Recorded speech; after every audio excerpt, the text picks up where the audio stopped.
মিষ্টি কুমড়া ভাজি করবো চিংড়ি মাছ দিয়ে। পেঁয়াজ কুচি আর মরিচ কুচি দিলাম।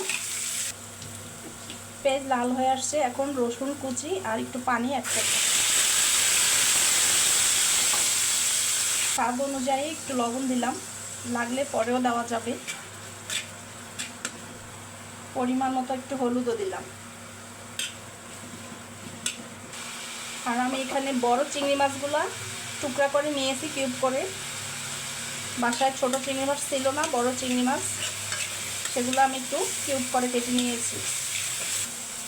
এখন মাছ দেব। কিউব করে কেটে রেখেছি চিংড়ি মাছগুলো।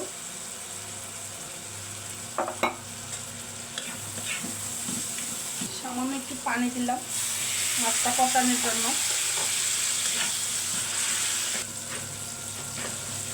কুমড়াগুলো কিউব করে কেটেছি, এখন নাইড়া চেড়ে দিব। কুমড়া সিদ্ধ হয়েছে, এখন ধনিয়া পাতা দিব।